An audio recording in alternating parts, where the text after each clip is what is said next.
हरे राम राम राम हरे हरे, हरे कृष्ण कृष्ण कृष्ण हरे हरे।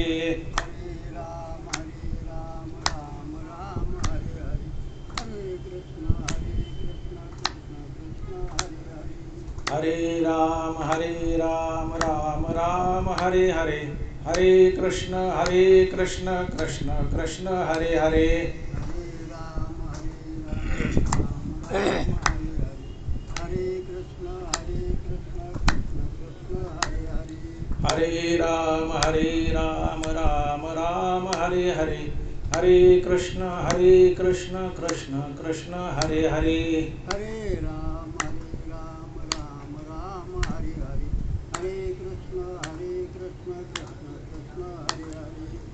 राम राम राम हरे हरे, हरे कृष्ण कृष्ण कृष्ण हरे हरे।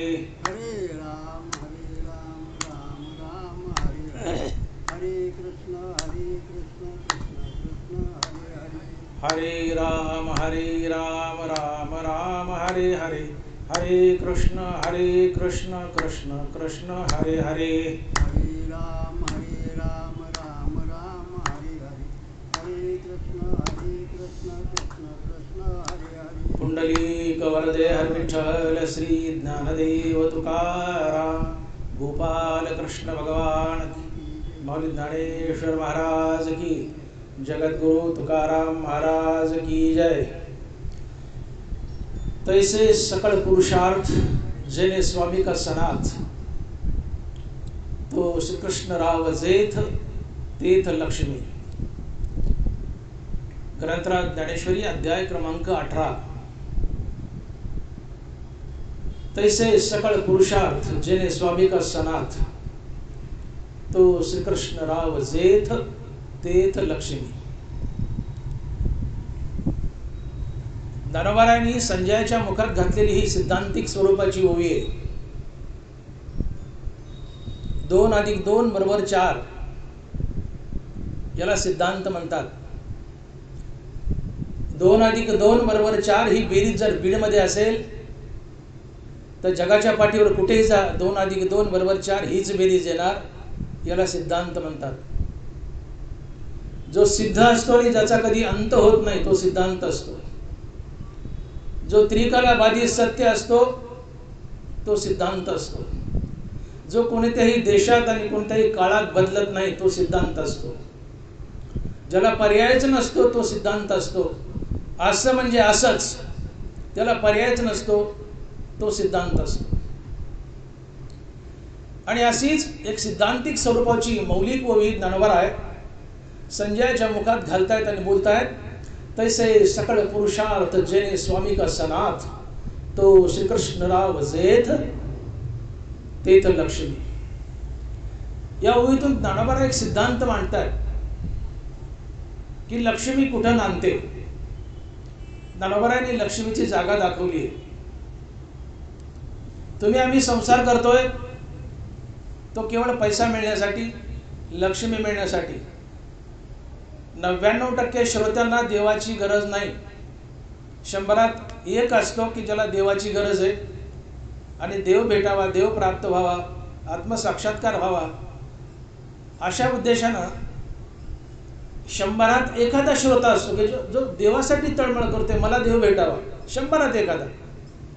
100त 99% पैशाच्या मागे लागले।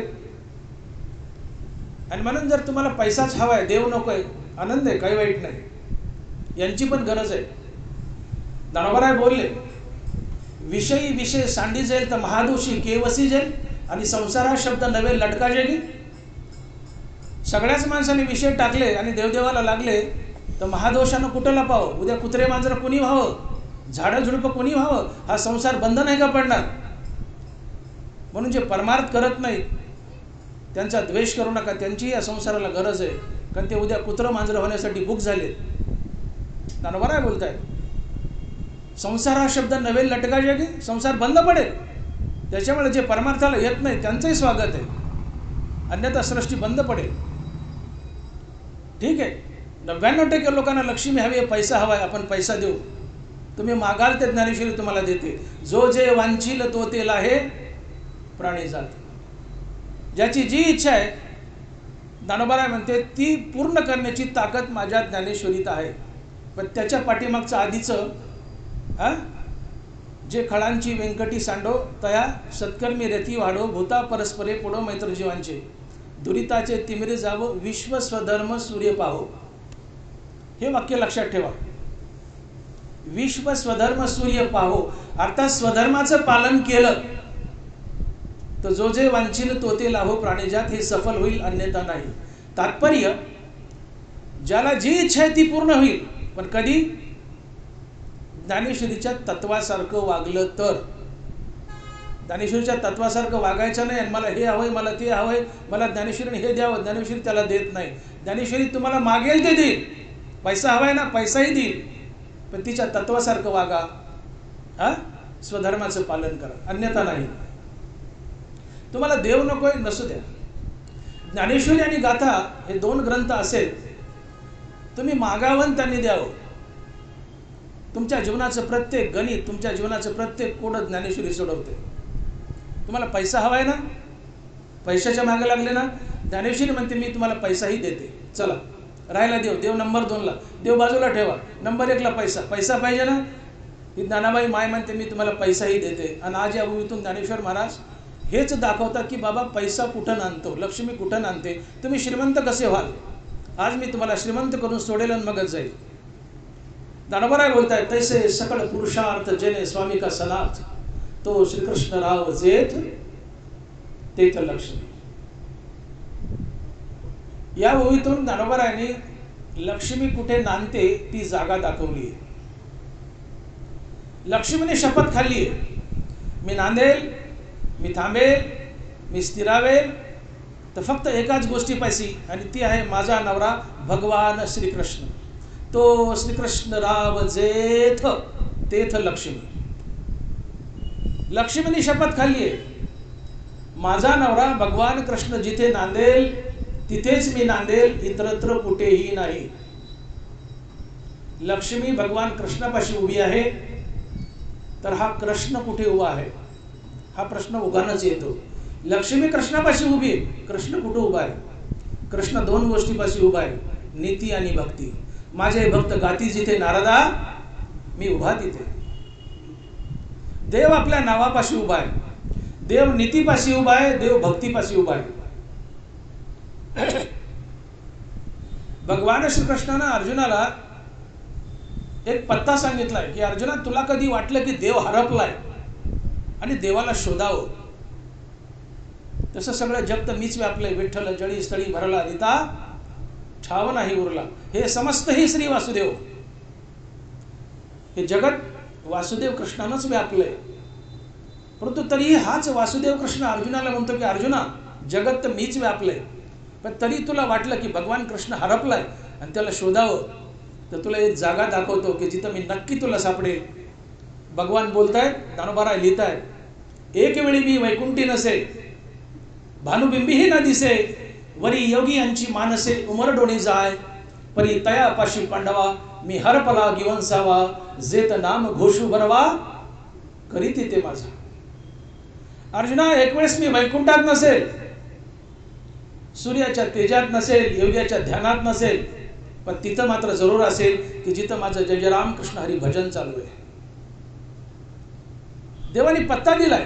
तुम्हाला शोधावं वाटलं कृष्णाला कुठं, तर कुठं बघू नका, मला एका ठिकाणी शोधा, जिथं जय जय राम कृष्ण हरी नामाचं भजन चाललंय, माझा जयघोष चाललाय, तिथं मी काठी घेऊन उभा असतो. निजल्याने गाता उभा नारायण, बैसून कीर्तन करिता डोले तुकोबा. संध्याकाळची वेळ आहे, तुम्ही झोपलेत, अंथरुणावर पडलेत, आणि पडल्या पडल्या रामकृष्ण हरी जाप चाललाय. ज्ञानोबा म्हणतात, तुमच्या बाजूला नारायण प्रत्यक्षात उभा असतो. निजल्याने गाता उभा नारायण. तुम्ही झोपलाय आणि राम राम म्हणतायत, तो राम तो नारायण तुमच्या उशाला उभा असतो. आता तुम्ही उठून बसलाय आणि राम राम म्हणतायत, तोच नारायण तुमच्या बाजूला नाचत असतो. निजल्याने गाता उभा नारायण, बैसून कीर्तन करिता डोले. तात्पर्य, देव आपल्या नावापाशी उभा असतो. देव भक्तीपाशी उभा आहे, देव नीतीपाशी उभा आहे. तुम्ही नीती हा शब्द फोडा. न अधिक इति बरोबर नीती. न म्हणजे नाही आणि इति म्हणजे शेवट. जिला कधीच शेवट नाही ती नीती असते. आणि या विश्वात एकच गोष्ट अशी आहे की जिला कधी शेवट नाही, आणि तो आहे परमात्मा. आणि म्हणून परमात्मा नीती आहे आणि नीती हाच परमात्मा आहे. आणि म्हणून भगवान कृष्णच उद्धवाला भागवतात बोलतायत, नाथ महाराज लिहित आहेत, ते नीतीची नीती मी श्रीपती जान निश्चिती उद्धव. अर्थात परमात्मा नीती आहे, नीती परमात्मा आहे. आणि या नीतीपाशी आणि या भक्तीपाशी भगवान कृष्ण उभा आहे. आणि म्हणून एक सहजच एक समीकरण जुळतं की नीती आणि भक्तीपाशी कृष्ण आहे आणि कृष्णापाशी लक्ष्मी आहे. हा सिद्धांत आहे. आणि दनबर लिहित आहे, तैसे सकळ पुरुषार्थ जेने स्वामी का सनाथ, तो श्रीकृष्ण राव जेत तिथं लक्ष्मी. लक्ष्मीने शपथ खाल्ली थांबेल तर माझा पती भगवान कृष्ण याच्या बाजूला, आणि कृष्णाने शपथ खाल्ली थांबेल तर नीती आणि भक्ती या दोन गोष्टीपाशी. आणि म्हणून नीती आणि भक्तीपाशी कृष्ण आहे आणि कृष्णापाशी लक्ष्मी आहे. तात्पर्य लक्ष्मी नांदते ती फक्त आणि फक्त भगवान कृष्णाच्या बाजूलाच. भगवान श्रीकृष्ण अर्थात नारायणाचे पाय सोडून लक्ष्मी इतरत्र कुठं थांबवतच नाही, ती स्थिरावतच नाही. तिने जागा दिली, जागा दाखवली, मी थांबेल तर माझ्या नवऱ्याच्या चरणात, मी माझ्या नवऱ्याच्या बाजूला, मी इतरत्र थांबणार नाही. हे असो लक्ष्मी स्थिरावली मुकुंदी जैसे. तुमच्या जीवनात लक्ष्मी यावी आणि स्थिरावी. लक्ष्मी आली आणि स्थिरावली नाही तर तुम्ही श्रीमंत झाले का? पाऊस आला, पन्हाळ्यातून पाणी आलं आणि मोरीतून निघून गेलं, चौकात काय उरलं? थोडासा गाळ माळवदावरचा. पाऊस पडलाय, पन्हाळ्यातून पाणी आलं, मोरीतून निघून गेलं, खाली काय उरलंय? थोडासा गाळ. लक्ष्मी आली निघून गेली, खाली काय उरलंय? म्हणून शब्दप्रयोग बघा ज्ञानोबरायचा. लक्ष्मी कुठं स्थिरावते? सुकुळीने आपली आत्मजा सुकुळीच दिदली, हे असो लक्ष्मी स्थिरावली मुकुंदी जैसी. ज्ञानोबराय लक्ष्मी स्थिरावते ती फक्त आपला नवरा मुकुंद कृष्ण याच्या बाजूला.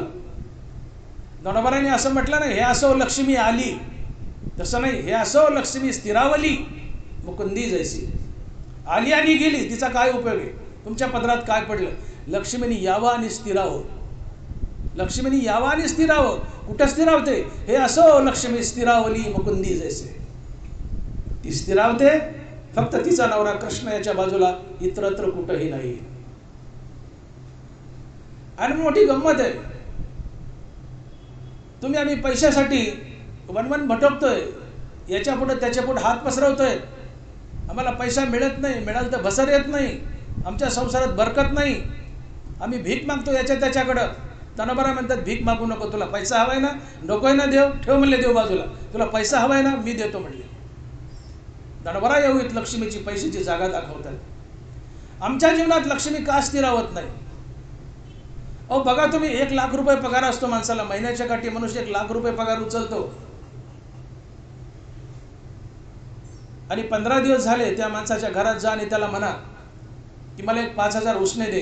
तो म्हणतो माझ्याजवळ रुपया नाही, पैसे संपले. कुठे गेले तुझे पैसे? लाख रुपये पगार आहे तुला, तुला का भसारे आहे ना? तुझ्या घरात लक्ष्मी का स्थिराव ना?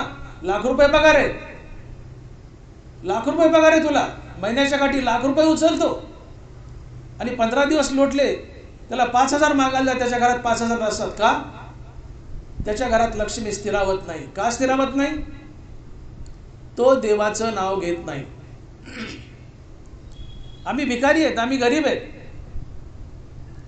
आम्ही गरीब आहेत का? आमच्या जीवनात लक्ष्मी स्थिरावत नाही. का स्थिरावत नाही? याचं एकच कारण, आम्ही देवाचं नाव घेत नाही.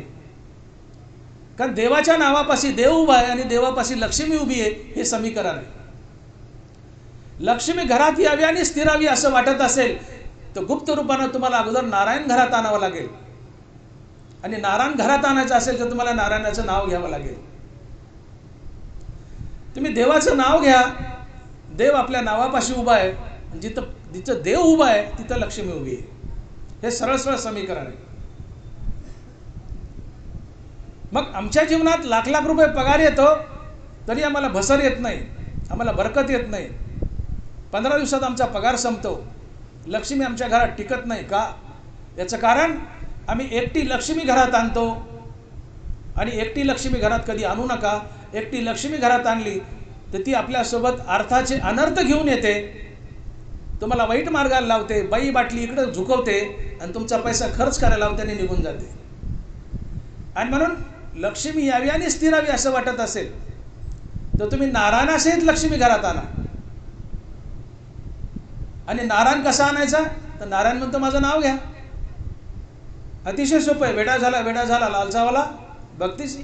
देव आपल्या नावाचा वेडा आहे. तुम्ही देवाचं नाव घ्या, तुम्ही रामकृष्ण हरी म्हणा. या नामापाशी देव उभा आहे, देवापाशी लक्ष्मी उभी आहे. आणि ज्या घरात देवाचं नाव, त्या देवाच्या नावापाशी गुप्त रूपाने देव उभा आहे, आणि जिथं देव उभा आहे तिथं लक्ष्मी येऊन स्थिरावते. पण लाख लाख रुपये पगार आहे, लक्ष्मी घरात येते पण स्थिरावत नाही, आम्हाला भसर येत नाही, कुणाला मिळत नाही, कुणाला मिळाली तर स्थिरावत नाही. याचं कारण आमच्या मुखात देवाचं नाव नाही. कारण हे समीकरण आहे, हा सिद्धांत आहे. देव आपल्या नावापाशी उभा आहे, देवापाशी लक्ष्मी उभी आहे. तुम्ही लक्ष्मी आणली आहे, पण आणल्या ती तुमच्या घराचा डोंडाळा घेते. या खोलीत जाईल, त्या खोलीत जाईल, त्या खोलीत जाईल, सगळं घर डोंडाळते. ड्रॉइंग रूममध्ये जाईल, किचन रूममध्ये जाईल, डाळजात जाईल, चौकात जाईल, वसरीवर जाईल, सगळं घर डोंडाळते. या घरात माझा नवरा कृष्ण वास करतो का गुप्त रूपाने? पण ते घर नामधारकाचं नाहीये.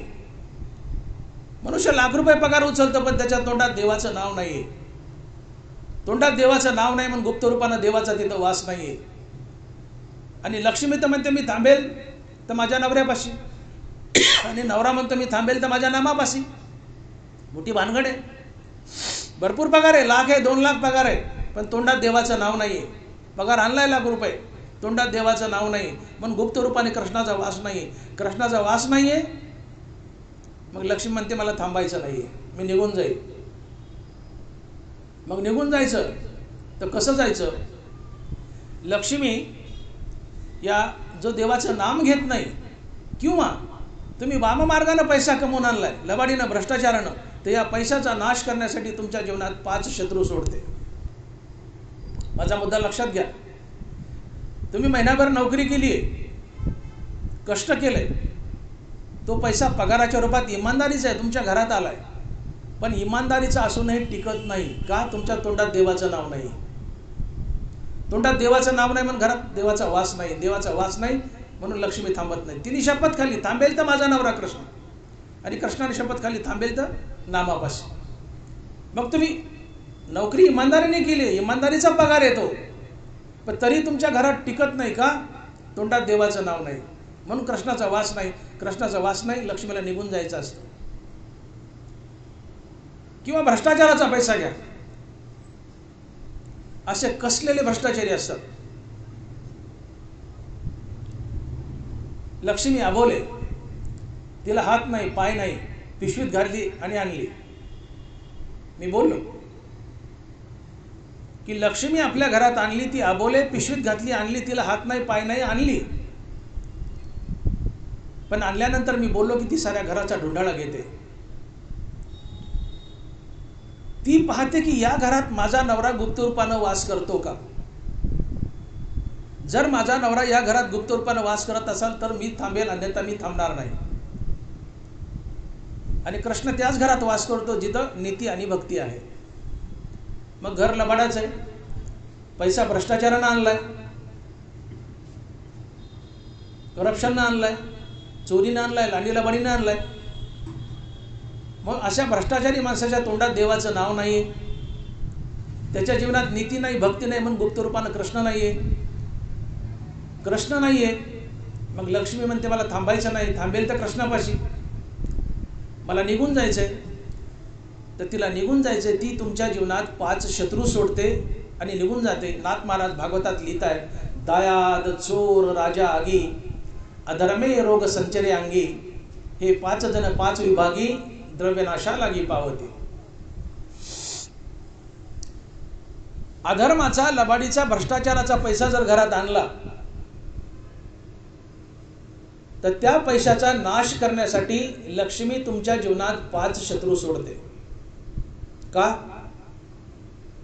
तर लक्ष्मीने शपथ खाल्ली आहे, थांबेल तर माझ्या नवऱ्यापाशी, पण घर लबाडाचं आहे. लबाडाच्या तोंडात देवाचं नाव नाही, जीवनात नीती नाहीये, म्हणून तिथं देवाचा वास नाही, देवाचा वास नाही. लक्ष्मी म्हणते थांबेल तर देवापाशी, तिला निघून जायचे. कसं जायचंय? ती 5 शत्रू सोडते. दायाद, चोर, राजा आगी, अधर्मे रोग संचरे अंगी, हे 5 जण 5 विभागी, द्रव्यनाशा लागी पावते. या अधर्माच्या धनाचा नाश करण्यासाठी लक्ष्मी पहिला शत्रू सोडते, दायाद. दायाद या शब्दाचा अर्थ होतो आपले भाऊबंद आपल्या वाईटावर टपतात आणि लक्ष्मी आपल्या अवलादीला दुर्बुद्धी फोडते. दायाद, दायाद या शब्दाचे नाथ महाराजांनी 2 अर्थ केले. पहिला अर्थ आहे आपले भाऊबंद आपल्या वाईटावर टाकतात, आपलं धन लुटतात, ते वाममार्गात खर्च करतात आणि तुम्हाला भिकायला लावतात. तुम्ही बघा भोवताली, ज्या घरामध्ये लबाडीने पैसा येतो, करप्शननी पैसा येतो, भ्रष्टाचाराने पैसा येतो, एक ना एक दिवस त्या घरामध्ये भावाभावात यादवी माजते, भावाभावात काठ्या कोरड्या होतात, घर फुटतं, पैशाची धनाची वाटणी होते, तो पैसा वाममार्गात खर्च केला जातो आणि तो भ्रष्टाचारी मनुष्य भिकायला लागतो. सभोवताली आपण डोळ्यानं उदाहरणं पाहतोय. याला नाथ महाराज दायाद म्हणतात. लबाडीचा पैसा आहे, भ्रष्टाचाराचा पैसा आहे, भाऊबंद वाईटावर टाकतात, पैसा लुटतात, तुम्हाला कंगाल करतात, भिकायला लावतात. दायाद या शब्दाचा दुसरा अर्थ केलाय. दायाद म्हणजे लक्ष्मी तुमच्या अवलादीला दुर्बुद्धी फोडते, बाई बाटली ताटली अशा वाईट मार्गाला झोकवते आणि निघून जाते. तिला थांबायचं नाही. का? त्या घरात तिचा नवरा कृष्ण नाहीये. का नाहीये? तिथं नीती आणि भक्ती नाहीये. थांबेल तर कृष्णापाशी. भ्रष्टाचाराने पैसा आणला, लबाडाचं घर आहे, जीवनात नीती नाही, तोंडात देवाचं नाव नाही, आणि मला तर आणलंय. मग तोंडात देवाचं नाव नाही, अधर्मानं पैसा आणलाय, त्या घरात कृष्णाचा वास नाही, कृष्णाचा वास नाही, लक्ष्मी म्हणते आणलंय, मला थांबायचं नाही, निघून जायचं. कसं जायचं? पहिला शत्रू सोडते, दायाद. भाऊबंद वाईटावर टाकतात, धन लुटतात, तुम्हाला भिकायला लावतात, तुमच्या अवलादीला दुर्बुद्धी फोडते, बाई बाटली ताटलीकडे झुकवते, वाईट मार्गात पैसा खर्च करावा लागते आणि लक्ष्मी निघून जाते, शेवटी तुम्हाला भिकायला लावते. मला सांगा, बाप कशासाठी जगतो? तुम्ही सगळे बाप असाल आणि आहेतच, बापाच्याच वयातले तुम्ही आम्ही सगळे. बापाचं जगण्याचं जीवनातलं सगळ्यात मोठं अट्रॅक्शन काय? अवलाद आहे. घडीभर तुम्ही अवलाद अशी बाजूला काढा, अवलाद जीवनातून बाजूला काढा, मनुष्य जगू शकत नाही. मनुष्य झाडाला टक्कर घेऊन मरेल. मनुष्य जगतो ते अवलादीसाठी. माणसाचं सगळ्यात मोठं अट्रॅक्शन काय असेल तर ती अवलाद आहे. माणसाचं जगणंच अवलादीसाठी. बाप जगतो ते अवलादीसाठी, संततीसाठी. पण हीच संतती जर आपल्या डोळ्यापुढे नंगानाच करू लागली तर बाप अर्ध्या आयुष्यात झुरून मरतो. बाप असा गुडघ्यात मान घालतो आणि पोराला म्हणतो, अरे पोरा, या धनाचा नको असा नाश करू, अरे पोरा, या धनाचा नको असं वाटलं करू, हे धन मिळवण्यासाठी मी लई लोकांचे मुंडके मोडलेत. काय म्हणतो बाप पोराला? गुडघ्यात मान घातली. बाप पोराला म्हणतो, पोरगं वाईट वागायला लागले, बाप पोराला म्हणतो, अरे या धनाचा नको असा नाश करू, हे धन मिळवण्यासाठी मी लई लोकांचे मुंडके मोडलेत. पोरगं म्हणतात, आता जरा थांब, तुझंच मुंडकं मोडायचं बाप बाकी आहे. आणि पोरगं बापाचं मुंडकं मोडतं, गचोऱ्याला धरतं, काढ म्हणतं चावी. हरामखोरीने जर पैसा घरात आणला तर अवलाद व्हायला जाते. लक्ष्मी अवलादीला दुर्बुद्धी फोडते, बाई बाटली ताटली इकडे झुकवते, पैसा वाईट मार्गात खर्च करायला लागते, निघून जाते. का? जिथं कृष्ण आहे मी तिथे थांबेल. मला आणलेल्या बडीने, पण या घरात कृष्ण नाहीये गुप्त रूपानं. का? तिथं नीती आणि भक्ती नाहीये.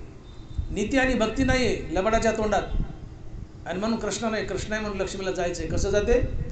दायाद, चोर, राजा आगी यातला पहिला शत्रू आहे दायाद. भाऊबंद तुमचं धन लुटतात, अवलाद व्हायला जाते, वाईट मार्गात पैसा खर्च करते आणि लक्ष्मी निघून जाते. आणि म्हणून ही अधर्मी माणसाला फेड असते. पोटी नालायक अवलादेने ही बापाला अधर्मानं वागल्याची फेड असते. बाप गरीब आहे पण अवलाद सद्गुणी आहे. त्याच्यासारखा श्रीमंत बाप तोच. बाप टनाटना उड्या मारतो, खिशात 10 रुपये, पण अवलाद सद्गुणी. ही बापाची सगळ्यात मोठी श्रीमंती असते. सद्गुणी अवलाद बापाची सगळ्यात मोठी श्रीमंती असते. पण बाप श्रीमंत आहे पण अवलाद नालायक आहे. त्याच्यासारखा भिकारी बाप तोच. अर्ध्या आयुष्यात झुरून मरतो. का? लबाडीनं भ्रष्टाचारानं घरात पैसा आणलाय. ही लक्ष्मी अवलादीला दुर्बुद्धी फोडते. बाई बाटली ताटली इकडे झुकवते, पैसा वाममार्गात खर्च करायला लावते, निघून जाते आणि शेवटी तो भ्रष्टाचारी मनुष्य कधी ना कधी भिकाला लागतो. हा पहिला शत्रू आहे लबाडीच्या पैशाचा नाश करण्यासाठी. दायाद. दुसरा शत्रू आहे चोर. अधर्माच्या धनाची चोरी होते. अधर्माच्या धनाला जोडून चोरी वास करते. आणि म्हणून नाथ महाराज भागवतात म्हणतायत की जयाच्या द्रव्यासी जाण नाही धर्माचे संरक्षण, ते काळेची होयशीन तेच लक्षण हरी सांगे. धर्मानं धन मिळवलं तर धर्मच धनाचं कवच बनतो आणि पिढ्याने पिढ्या त्या धनाचं रक्षण करतो. होई आहे का नाथ महाराज? जयाचे द्रव्यासी जाण नाही धर्माचे संरक्षण, ते काळेची होयशीन तेच लक्षण हरी सांगे. करुणी सायास जोडला अर्थ बहुवस, त्यासी अधर्मे आला नाश, तोच विलास हरी सांगे. धर्मानं धन मिळवलं धर्मच धनाचे कवच बनतो आणि पिढ्यानं पिढ्या त्या धनाचं रक्षण करतो. अधर्मानं धन मिळवलं अधर्म त्या धनाचा कवच बनतो आणि त्या धनाचा नाशही करतो. अधर्माच्या धनाला जोडून चोरी असते. सहसा त्याच घरात चोरी होते की जिथं अधर्माचं धन असतंय, लवाडीचं धन असतंय, भ्रष्टाचाराचं धन असतंय. कारण अधर्माला त्या धनाचा नाश करायचा असतो. लक्ष्मीला राहायचं नसतंय. तिनं चोरी हा शत्रू सोडलाय तुमच्या जीवनात आणि अधर्मानं धन आणलं तर अधर्मच त्या धनाचा नाश करतो आणि धन नाहीसं होतं तो मनुष्य भिकायला लागतो. परंतु धन जर धर्मानं मिळवलं असेल, इमानदारीने मिळवलं असेल तर धर्मच त्या धनाचं कवच बनतो आणि पिढ्यानपिढ्या त्या धनाचं रक्षणही करतो. म्हणून आपल्या धनाला धर्माचं कवच नेसवा. धर्माला इमानदारीने धन मिळवलंय. तुम्ही 8 दिवस घर उघडं टाकून कुठं फिरायला जा. 8 दिवस ज्ञानोबा बोलतात, नाथ महाराज बोलतात, तुम्ही 8 दिवस घर उघडं टाकून फिरायला जा, त्यातला रुपया चोरी होत नाही. का? धर्म हा धनाचं कवच असतो. धर्माने मिळवले धर्मच त्याचा कवच बनतो आणि पिढ्याने पिढ्या रक्षण करतो. पण अधर्माचा असेल तर अधर्म त्याचा कवच बनतो आणि अधर्मच चोराला जाऊन सांगतो की या घरात अधर्माचे जाण आण, का त्या धनाचा नाश करायचा असतो. म्हणून अधर्माच्या धनाला जोडून चोरी असते. हा दुसरा शत्रू आहे. तिसरा शत्रू आहे दायाद चोर राजा. अधर्माच्या धनावर इन्कम टॅक्सची धाड पडते किंवा मोदी साहेब नोटबंदी करतात. दायाद चोर राजा. लबाडीने भ्रष्टाचाराने घरात पैसा आणलाय, इन्कम टॅक्सची धाड पडते किंवा नोटबंदी होते. 8 नोव्हेंबर 2017 आठवते काही तारीख? काय झालं या दिवशी? 8 नोव्हेंबर 2017 या दिवशी नोटबंदी झालेली आहे. मोदी साहेब टीव्हीवर आले ना आपल्या स्टाईलमध्ये बोलले, आज से 500 और 1000 की नोट चलन से बाद होगी. 500 और 1000 की नोट चलन से बाद होगी. पायाखालची जमीन सरकली, लोकांच्या पायाखालची जमीन. अट घातली, फक्त 2.5 लाख बँकेत जमा करायचे, जास्त जमा केले तर जेलात जावं लागेल. गोदामाच्या गोदाम भरले होते पैशाचे लोकांकडे, गोदामाच्या गोदाम, कपाट पोते नोटांनी भरले होते 500 आणि 1000च्या. पैसा जाळला, गंगेत व्हायला. तुम्ही आम्हाला पंतप्रधान म्हणजे मजाक वाटायचा. राजा काय असतो 8 नोव्हेंबरला आम्हाला कळालं. नोटबंदी झाली त्या दिवशी. लोकांना वाटतं मारली फुल्ली बसलाय दिल्लीत, त्याचा आपला काय संबंध आहे? काय संबंध आहे? राजा काय असतो हे 8 नोव्हेंबरला कळालं. 2017 पैसा अक्षरशः लोकांना जाळला, गंगेत वाहिला. अधर्माच्या धनावर इन्कम टॅक्सची धाड पडते किंवा नोटबंदी होते. हा तिसरा शत्रू आहे अधर्माच्या धनाचा नाश करण्यासाठी. दायाद चोर राजा आगी, अधर्माच्या धनाला आग लागते आणि जळून नाहीसं होतं. आणि पाचवा शत्रू आहे अधर्मे रोग संचरे अंगी, हे 5 जण 5 विभागी द्रव्य नाशा लागी पावते. पाचवा शत्रू आहे अधर्मे रोग संचरे अंगी. या पहिल्या 4 शत्रूच्या तावडीतून जर हा पैसा सुटला अधर्माचा, तर पाचवा शत्रू टपकतो आणि तो आहे अधर्मे रोग संचरे अंगी. अधर्मानं धन मिळवलं तर त्या अधर्मी माणसाला नाना प्रकारचे रोग होतात आणि ते रोग दुरुस्त करण्यात पैसा खर्च होतो आणि तो विकायला लागतो. आणि म्हणून बघा, जे असे कसलेले भ्रष्टाचारी असतात, कसलेले दिवसाच्या काठी लाखो रुपयाचा भ्रष्टाचार करतात, ते आपल्या शर्टाची बटणं काढतात आणि म्हणतात, साहेब हे छाती बघा नाही माझ्या काळं काळं काय दिसतंय, हे काळं काळं काय दिसतंय बघा ना. आपण म्हणायचं काय दिसतंय ते काळं काळं, ते म्हणते बघा नाही काळं काळं काय. आपण म्हणायचं काय दिसतंय काळं काळं, ते म्हणतं साहेब माझं 2 वेळेस बायपास झालं, साहेब माझं 2 वेळेस बायपास झालं. अरे 3 वेळेस होईल ना, 3 वेळेस होईल ना, तुझं नाही तर आमचं होईल का. तू का म्हणे पापे येती रोगाचे रूपे, अधर्मे रोग संचरे अंगी. पाप केलंयस, अधर्म केलायस, अधर्म रोग घेऊन येईन जीवनात. तू का म्हणे पापी येती रोगाचे रूपे, पाप रोग घेऊन येतात आणि ते रोग दुरुस्त करण्यात तुझा पैसा खर्च होईल आणि तू भिकारलास. या 5 शत्रू मार्फत तुमच्या अधर्माचा धनाचा नाश होतो. लक्ष्मीने शपथ खाल्ली, थांबेल तर माझा नवरा कृष्ण, थांबेल तर माझा नवरा कृष्ण याच्याजवळ. आणि कृष्णाने शपथ खाल्ली, थांबेल तर नीती आणि भक्तीपाशी. हे समीकरण आहे, हा सिद्धांत आहे. नीती आणि भक्तीपाशी कृष्ण आहे, कृष्णापाशी लक्ष्मी आहे. मग तुमच्या जीवनात देवाचं नाव नाहीये, जीवनात नीती नाहीये, पण लबाडीनं पैसा आणलाय, ती लक्ष्मी स्थिरावत नाही. ती आलेल्या घराचा ढोंडाळा घेते. या घरात माझा नवरा कृष्ण कुठं गुप्त रूपानं वास करतो का, तर मी थांबेल, अन्यथा थांबणार नाही. पण घर लबाडाच आहे, जीवनात नीती नाही, भक्ती नाही, पण गुप्त रूपाने घरात कृष्णाचा वास नाही. कृष्णाचा वास नाही, लक्ष्मी म्हणते मला तर आणलंय, आणलंय, इथं कृष्ण असेल तर मी थांबेल. हा सिद्धांत आहे. नाही तर मला निघून जायचंय.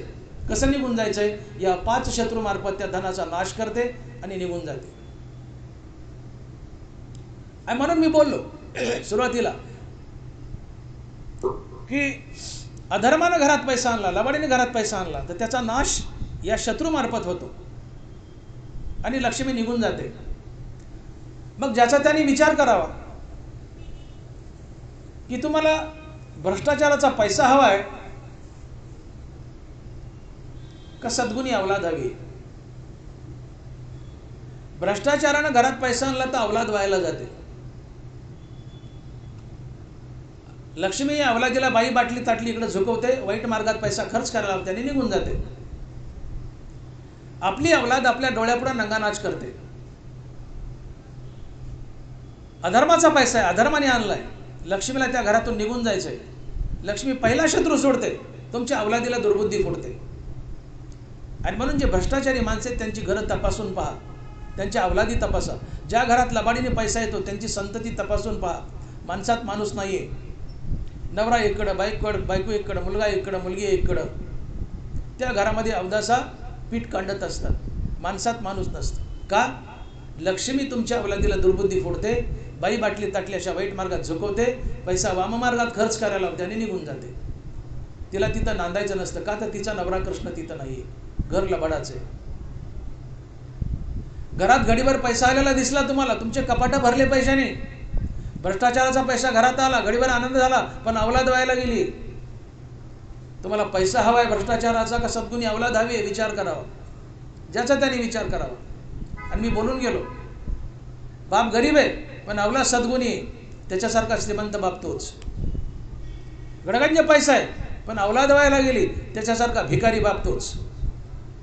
मग तुम्हाला पैसा हवाय भ्रष्टाचाराचा का सद्गुणी अवलाद हवी, ज्याचा त्याने विचार करावा. असं म्हणतात की पैशाची वाट एक असते. पैसा ज्या वाटेने आलाय त्याच वाटेने परत जातो. आता इथं माऊली नेत्रालय, इथं सप्ताह चालू आहे, मला प्रवचनाला यायचं आहे, मला 50 वाट आहे. मी या DP रोडनं येईल, पाठीमागून या गल्लीबोळातून येईल, इकडून डावीकडून येईल, उजवीकडून येईल. मला या व्यासपीठावर पोहोचण्यासाठी 7-8 वाट आहेत. मी कुणीकडून नाही येईल. आम्हाला जशा सापाला 12 वाटा असतात, आपण म्हणतो ना साप निघले, सापाला 12 वाटा असतात, तसं आम्हाला इथपर्यंत पोहोचण्यासाठी अनेक वाटा आहेत. पण पैशाला अनेक वाटा नाहीत, पैशाला एकच वाट आहे. याचा अर्थ पैसा ज्या वाटेने आलाय त्याच वाटेने परत जातो. वाईट मार्गाने पैसा घरात आला तर वाईट कामात खर्च होतो आणि निघून जातो. चांगल्या मार्गाने पैसा घरात आला तर चांगल्या कामात खर्च होतो आणि निघून जातो. याला म्हणतात पैशाची वाट एक असते. हरामखोरीने लबाडीने घरात पैसा आला तर वाईट कामातच खर्च होईल आणि निघून जाईल. तुमच्या अवलादीला लक्ष्मी दुर्बुद्धी फोडेल, बाई बाटली ताटलीकडे झुकवेल, पैसा खर्च करायला लावेल आणि निघून जाईल. वाईट मार्गाने पैसा घरात आला वाईट कामातच खर्च होईल आणि निघून जाईल. चांगल्या मार्गाने आला चांगल्या कामातच खर्च होईल आणि निघून जाईल. याला म्हणतात पैशाची वाट एक असते. मग घडीभर भ्रष्टाचाराचा पैसा येतो पण अवलाद व्हायला जातीये. करायचा काय तो पैसा? ज्याचा त्याने विचार करावा. घडीभर दिसतो भ्रष्टाचाराचा पैसा, पण अवलाद व्हायला गेली ना, आणि अवलाद ही माणसाचं सगळ्यात मोठं सुख आहे. सद्गुणी अवलाद ही बापाची सगळ्यात मोठी श्रीमंती आहे. शिवाय भ्रष्टाचाराचं पाप आपल्या माथ्यावर शिल्लक राहतं. मोठी मौज आहे. भ्रष्टाचार करणारा मनुष्य भ्रष्टाचार करून पैसा आणतो, त्या भ्रष्टाचाराचं पाप एकट्याच्या माथ्यावर असतं. मजा सगळं घर करतं त्या पैशावर. अधिकारी भ्रष्टाचार करून पैसा आणतो, त्या भ्रष्टाचाराचं पाप एकट्याच्या माथ्यावर असतं आणि त्या पैशाच्यावर सगळं घर मजा करतं. पण हा एकटा नरकाला जातो. हे शहाणपणाचे का गाढवपणाचे ज्याने त्यांनी ठरवावं. कारण तुमच्या पापात कुणी सहभागी नसतंय. आणि यासाठी वाल्याकोळ्याचा दृष्टांत फार प्रसिद्ध आहे. तुम्ही पाप केलं, तुम्हाला फेडायचे, त्यात कुणी सहभागी नसतंय. भ्रष्टाचार केला, पैसा आणला, ते पाप तुमच्या माथी, तुम्हाला एकट्याला नरकाला जायचंय. सारं घर त्या भ्रष्टाचाराच्या पैशावर मजा करतं. सारं घर भ्रष्टाचाराच्या पैशावर मजा करतं, पण नरकाला एकट्याला जावं लागतं ज्याने भ्रष्टाचार केलाय.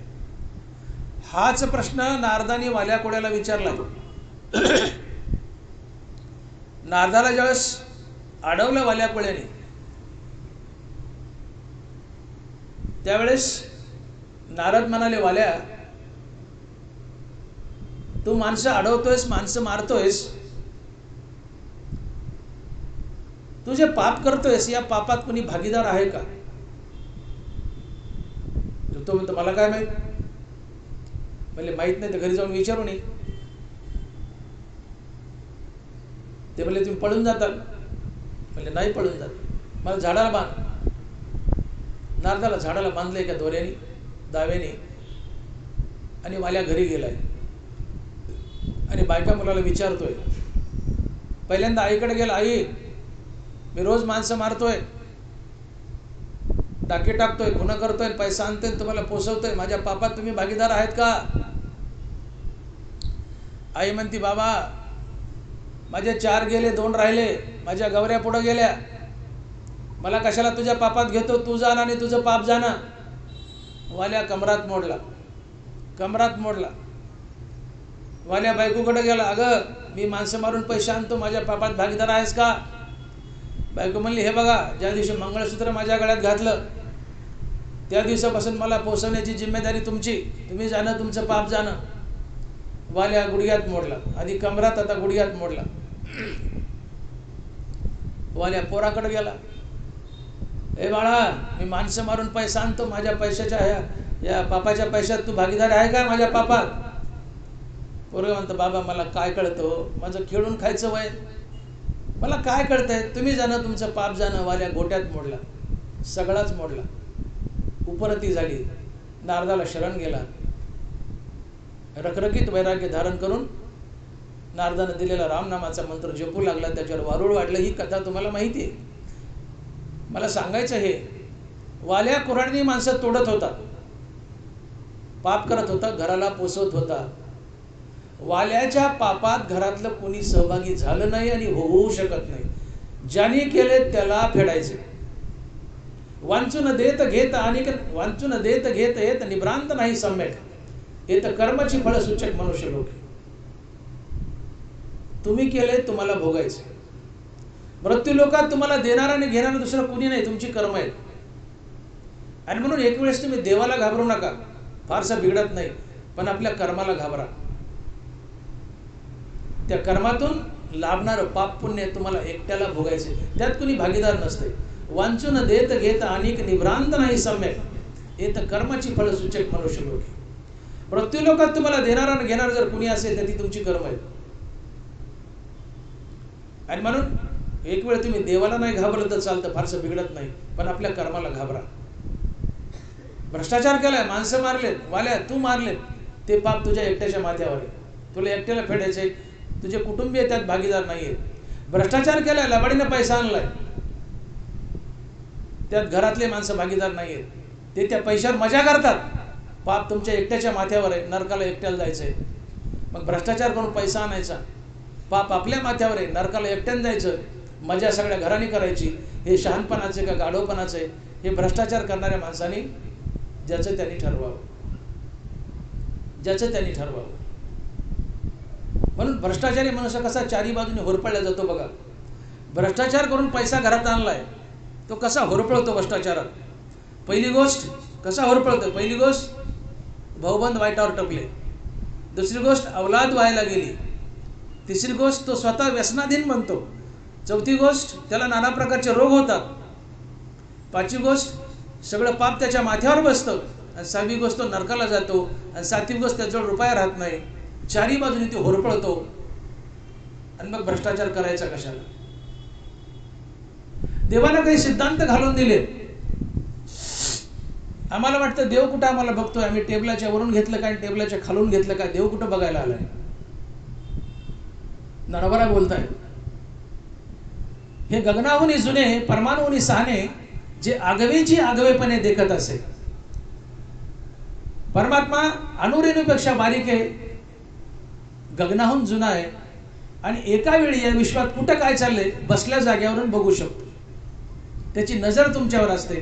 तुम्ही टेबलाच्या वरून घ्या ना तर टेबलाच्या खालून घ्या, तो तुमच्याकडे बघत असतो. आणि म्हणून देवाने आम्हाला काही नियम घालून दिले. तुम्हाला असं वाटतं की देव कुठं बघायला आलाय आणि कुठं राखण बसलाय, आणि देव आहे का नाही याचाच पत्ता नाही आधी, आणि असलाय तरी कुठं राखण बसलाय. एका वेळी जगात कुठं काय चाललंय देव पाहू शकतो. नानाबरा बोलतायत. गगनाहून जुने परमाणुहून सहाने, जे आगवेची आगवेपणे देखत असे. एका जागेवर बसल्या बसल्या जगात विश्वात कुठं काय चाललंय तो पाहू शकतो. तुम्ही टेबलाच्या वरून घेता का खालून घेता, तुमच्यावर त्याची नजर असते. आणि मग हाच पैसा भ्रष्टाचारानं आणलाय, त्याचं पाप आमच्या माथ्यावर आहे. चारी बाजूने ह्या भ्रष्टाचार होरपळतो. मी बोललो, पैसा निघून जातो आणि शेवटी एकट्याला नरकाला जावं लागतं.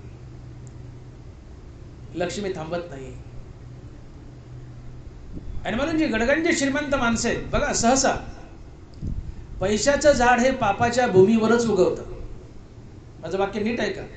पैशाचं झाड हे पापाच्या भूमीवरच उगवतं.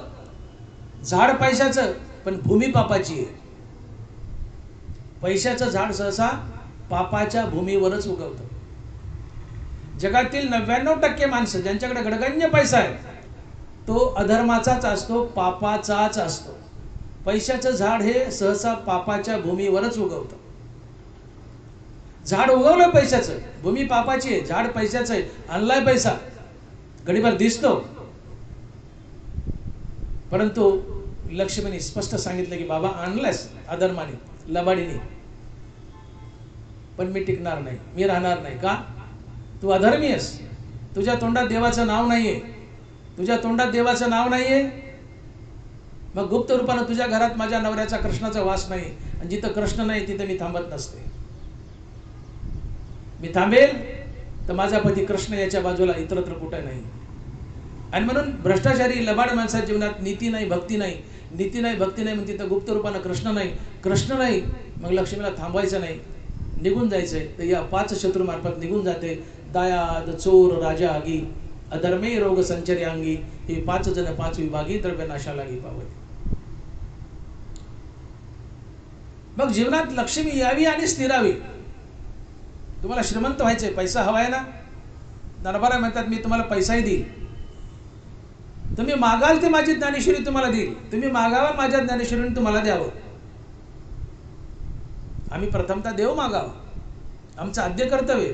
पाहाय पहा शराच्या गावा, जया लागी आले पांडवा, तो कार्यार्थ आगावा सांडून या.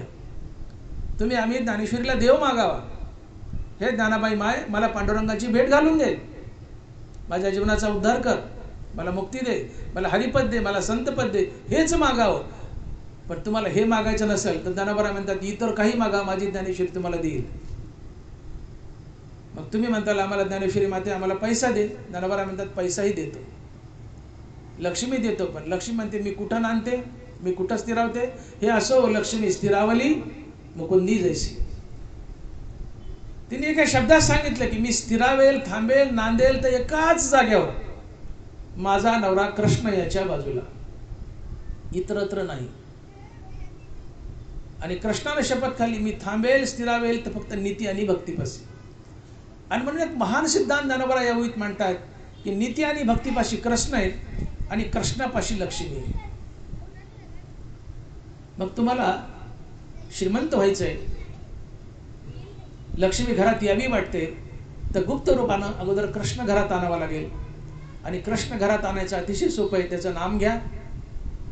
तो भक्तीचा वेडा आहे, लालचावलेला आहे, वेडा झाला लालचावला भक्तीस. जिथं त्याचं नाम चालू आहे तिथं तो काठी घेऊन उभा आहे. त्यांनी स्पष्ट सांगितले माझे भक्त गाती जिथे नारदा मी उभा तिथे. देव सदैव गुप्त रूपाने आपल्या नावाच्या बाजूला उभा आहे, आणि जिथं देव उभा आहे तिथं लक्ष्मी उभी आहे. आणि म्हणून मी सुरुवातीला मुद्दा मांडला होता की महिन्याच्या काठी ₹1,00,000 पगार मिळतो, पण 15 तारीख झाली की त्या माणसाच्या घरात 5,000 मागायला गेलं तर मिळत नाही. का बरं?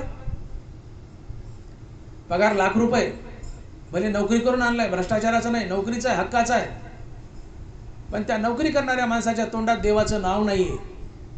तोंडात देवाचं नाव नाही म्हणून गुप्त रूपानं कृष्णाचा वास नाहीये, आणि गुप्त रूपानं कृष्णाचा वास नाहीये म्हणून लक्ष्मीला निघून जायचं. इमानदारीचा पैसा आहे तरी लक्ष्मी थांबत नाही का?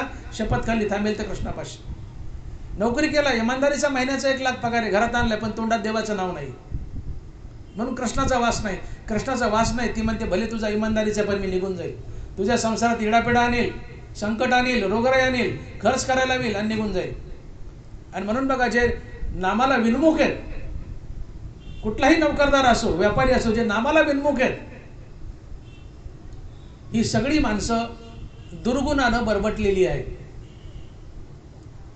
गडगंज पैसा आहे घरात पण भक्तीला विनमुख आहेत, नामाला विनमुख आहेत, ही सगळी माणसं दुर्गुणानं बरबटलेली आहेत. याचं कारण काय की अर्थाला जोडून 15 अर्थाचे अनर्थ वास करतात. अर्थाला जोडून 15 अर्थाचे अनर्थ वास करतात. नाथ महाराज भागवतात बोलतायत, ऐका माझे वचन त्रिसत्य, अर्थ सर्वांगे अनर्थभूत, पृथ्वी माझी जे जे अनर्थ ते ते अर्थात उपजते. या विश्वात जेवढ्या काही वाईट गोष्टी आहेत त्या सगळ्या पैशाच्या पोटी जन्म घेतात आणि पैशाच्या आश्रयाने जगत असतात. नाथांची होय ऐका, ऐका माझे वचन त्रिसत्य, अर्थ सर्वांगे अनर्थभूत, पृथ्वी माझी जे जे अनर्थ ते ते अर्थात उपजते. या पृथ्वीवर जेवढ्या वाईट गोष्टी आहेत त्या सगळ्या पैशाच्या पोटी जन्म घेतात आणि पैशाच्या आश्रयाने जगत असतात. याला अर्थाचे अनर्थ म्हणतात. आणि एकूण 15 अर्थाचे अनर्थ आहेत. नाथ महाराज भागवतात सांगतात, कांड्यावर मोजा मी सांगतो. 15 अर्थाचे अनर्थ: असत्य, अविश्वास, चोरी, स्पर्धा, हिंसा, वैर, काम, क्रोध, दंभ, भेद, मद, गर्व, परस्त्री, जुगार आणि दारू. या 15 वाईट गोष्टी पैशाला जोडून असतात. आणि ते सगळ्यात वाईट अर्थाचे अनर्थ काय असतील ते परस्त्री, जुगार आणि दारू. तुमच्या घरात पैसा कमी येऊ जास्त येऊ पण तोंडात देवाचं नाव नसेल तर तुम्हाला पत्त्याचा नाद असतोच, जुगारीचा नाद असतो, बाईचा नाद असतो, दारूचा नाद असतोच. हे अर्थाचे अनर्थ पैशाला जोडून या 15 वाईट गोष्टी वास करतात. आणि त्यातल्या सगळ्यात वाईट गोष्टी आहेत परस्त्री, जुगार आणि दारू. तुम्ही गरीब असा नाही तर श्रीमंत असा, तोंडात देवाचं नाव नाही ना, तुमच्या जीवनात परस्त्रीचा वास असणार. घरात लक्ष्मी समान पत्नी हात पसरून उभी आहे पण तुम्ही परस्त्रीकडे धावता, हा तुमचा दोष नाही, हा अर्थाचा अनर्थ आहे. तुम्ही पत्ते खेळता, दारू पिता, परस्त्रीकडे जाता, हा अर्थाचा अनर्थ आहे. आणि म्हणून महिन्याच्या गाठी लाख रुपये पगार घरात येतो, पण तोंडात देवाचं नाव नाही. म्हणून घरात कृष्णाचा वास नाही. आणि कृष्णाचा वास नाही तर लक्ष्मी म्हणते मला निघून जायचं आहे ना, मी थांबणार नाहीये, थांबेल तर कृष्णापाशी. आणि म्हणून महिन्याच्या काठी त्याच्यापाशी 10 रुपये नसतात, पैसा खर्च होऊन जातो. का? ही लक्ष्मी त्याला बाई बाटली ताटली इकडं झोकवते, पैसा खर्च करायला लागते, निघून जाते, भले इमानदारीचा पैसा असला तरीही. माझ्या बोलण्यातला एक मुद्दा लक्षात घ्या, लक्ष्मी थांबते स्थिरावते ती फक्त कृष्णापाशी. पैसा इमानदारीचा असो नाही तर लबाडीचा असो, ती थांबते. हे असो लक्ष्मी स्थिरावली मुकुंदी जशी, नानाबाईच्या वया लक्षात घ्या, हे असो लक्ष्मी स्थिरावली मुकुंदी जशी. लक्ष्मी स्थिरावते ती फक्त मुकुंद कृष्णापाशी, इतरत्र नाहीच. आणि कृष्ण स्थिरावतो नाम आणि नीती आणि भक्तीपाशी. मग इमानदारीचा पैसा आहे, मी पुन्हा पुन्हा बोललो, इमानदारीचा पैसा, लाख रुपये पगार घेऊन घरात आलात घरात घेऊन, पण तुमच्या घरात कृष्णाचा वास आहे का? त्याच घरात कृष्णाचा वास आहे जिथं त्याचं भजन चालू आहे, ज्याच्या तोंडात देवाचं नाव आहे, तिथं कृष्ण आहे. पण तुम्ही नामाला विनुमुख आहे, लाख रुपये पगार आणलाय पण नामाला विनुमुख आहे, तुमच्या तोंडात देवाचं नाव नाहीये. मग लक्ष्मी म्हणते देवाचं नाव नाही तिथं देव नाही, देव नाही तिथं मी कशी थांबू, तिला निघून जायचंय. आणि म्हणून ती जी माणसं श्रीमंत असतात त्यांच्याच घरात लक्ष्मी स्थिरावते की ज्यांच्या जीवनात देवाचं नामस्मरण आहे, नीती आहे, भक्ती आहे. एखादा गरीब शेतकरी आहे, 5 एकर शेती आहे, कापूस सोयाबीन, त्याला 50-60 हजाराचं 1 लाखाचं झालंय, पण देवाचा भक्त आहे, मुखात देवाचं नाव आहे, 1 लाखाचाच माल झालाय. त्याच्या घरातला पैसा हटत नाही. कमी पैसा घरात आलाय, लाख रुपये चालेल, कुणाला 5 लाखाचं सोयाबीन होतं, कुणाला 10 लाखाचं होतं, कुणी उसावाले, बर्बाद होतात.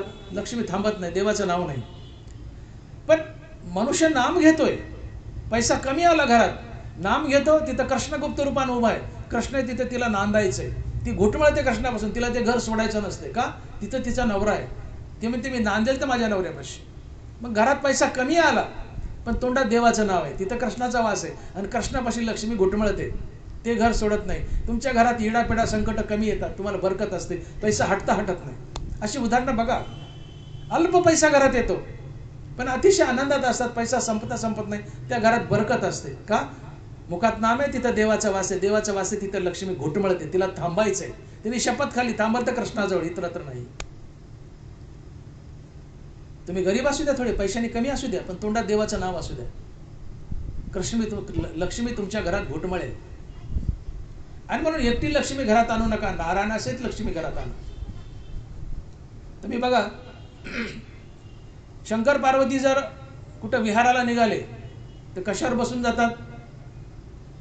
नंदीवर. दोघं निघाले तेव्हा.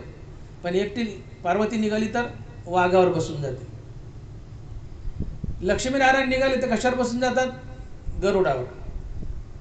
पण एकटी लक्ष्मी निघाली तर कुणाला सांगता येईल? दोघं निघाले नवरा बायको, गरुडावर गेले. एकटी लक्ष्मी गेली तर घुबडावर. क्या बात आहे, ही घुबडावर बसून जाते. घुबड हे लक्ष्मीचं वाहन आहे आणि मुद्दाम निवडले. घुबड हे अपशकुन आहे. एकटी लक्ष्मी घरात आणली तर ती घुबडावर बसून येते. घुबड पहिली गोष्ट अपशकुन आहे. सगळं जग दिवसा जागतं, घुबड झोपतं. दिवसा रात्री सगळं जग झोपतं, एकटं घुबड जागतं. लक्ष्मी घुबडावर बसून येते, घुबड रात्रीचं जागतं, तुम्हालाही जागवते. आणि म्हणून देवाचा वास नाही, तोंडात देवाचा नाही, लक्ष्मी तर आणली, ती घुबडावर बसून येते, घुबडाबरोबर तुम्हालाही जागवते. अशी माणसं 12-1 वाजता दारू पितात, 2 वाजता जेवतात, दुसऱ्या दिवशी 12 वाजता उठतात. ही घुबडाच्या जातीची असतात. एकटी लक्ष्मी आली, घुबडावर बसून येईल. घुबड अपशकुन आहे, तुम्हाला जागवेल, बाई बाटली ताटली वाईट मार्गाकडे झुकवेल, पैसा खर्च करायला लावेल, निघून जाईल. म्हणून एकटी लक्ष्मी घरात आणू नका, नारायणासहित लक्ष्मी आणा. आणि नारायणासहित आणायचं म्हणजे आधी नारायणाचं नाव मुखात धारण करा. नारायणाचं नाव मुखात धारण केलं की नारायण आपल्या नावापाशी काठी घेऊन उभा आहे. जिथं नारायण आहे तिथं मी थांबेल म्हणते, शपथ खाल्ली, मी स्थिरावेल ते नारायणापाशी. मग तुम्हाला गर्भश्रीमंत व्हायचंय, पैसा घरात यावा आणि टिकावा असं वाटत असेल तर आधी नामस्मरणाला लागा. जय जय रामकृष्ण हरी नामाचं भजन करा. या रामनामापाशी राम उभा आहे आणि रामापाशी लक्ष्मी उभी आहे. तुम्हाला कधीही पैसा कमी पडणार नाही.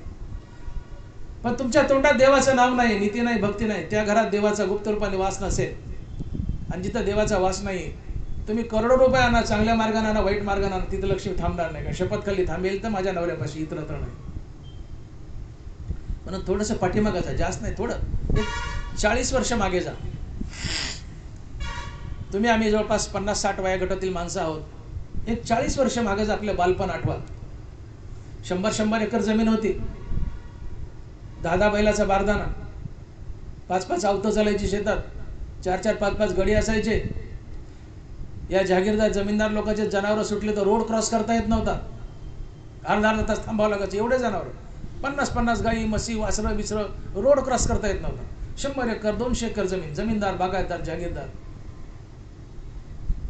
पण तोंडात देवाचं नाव नाहीये. परद्रव्य परनारीचा अभिलाष होता आणि परद्रव्य परनारीचा अभिलाष येथून या रास सर्व भाग्य तुकोबर आहे. 1 ज्वारीचं पोतं द्यायचं गरीबाला, व्याजाचं व्याज करायचं, 1 एकर वावर लिहून घ्यायचं, हडपायचं. सावकार म्हणून सोनं ठेवायला गेलं, दिलं, 5 तोळे ठेवले, व्याजाचं व्याज करायचं, हडपायचं. एका धोत्राच्या पानावर, एका ज्वारीच्या पोत्यावर व्याजाचं व्याज करून गोरगरिबाच्या जमिनी हडपल्या, श्रीमंत झाले. अनितीने मागले, तोंडात देवाचं नाव नाही, जीवनात नीती नाही, अर्थात भक्ती नाहीये, नीती नाहीये, वाईट नजरेने मागले. नशीब यांच्यावर रुसलं, लक्ष्मी रुसली, त्यांच्या नशिबाला उतरती कळायला लागली. आणि आज अशी परिस्थिती की हे जागीरदार जर मेले, आपण डोळ्याने पाहतो, हे जागीरदार मेले तर त्यांना अशी परिस्थिती आली की त्यांना पुरायला त्यांच्या मालकीची जमीन शिल्लक राहिली नाही. पुरायला त्यांच्या मालकीची जमीन शिल्लक राहिली नाही. त्यांच्या मुलामुलाला कोयत्यावर जायची, ऊस तोडायला जायची पाळी आली. लक्ष्मी रुसली, ती स्थिरावत नाही. स्थिरावते फक्त आपला नवरा कृष्णापाशी. कृष्ण स्थिरावतो फक्त आपल्या नामापाशी. आणि म्हणून तुम्हाला पैसा हवाय, देव नकोय ना, ठेवून द्या देव बाजूला. पैसा हवाय ना, ज्ञानोबा म्हणतात मी तुम्हाला पैसाही देईल, माझी ज्ञानेश्वरी तुम्हाला मागाल ते देईल, तुम्ही मागावून माझ्या ज्ञानेश्वरीने द्यावं. पैसा हवाय ना, एक करा, मुखात पांडुरंगाचं नाम धारण करा, मुखात देवाचं नाम धारण करा. देवाच्या नावापाशी देव उभा आहे, देवापाशी लक्ष्मी उभी आहे. तुम्हाला कधीही काहीही कमी पडणार नाही. आणि म्हणून या ओळीतून ज्ञानोबा लक्ष्मीची जागा दाखवत आहेत की तैसे सकळ पुरुषार्थ जेने स्वामी का सनाथ, तो श्रीकृष्ण राव जेथ तेथ लक्ष्मी. संजयाच्या मुखात एक सिद्धांतिक स्वरूपाची ओवी घातली आहे. एक सिद्धांत मांडला ज्ञानोबरायांनी की तो श्रीकृष्ण राव जेथ तेथ लक्ष्मी. जिथं लक्ष्मीचा पती कृष्ण उभा आहे फक्त तिथे आणि तिथेच लक्ष्मी नांदते, थांबते, स्थिरावते, इतरत्र कुठंही नाही. हा सिद्धांत आहे.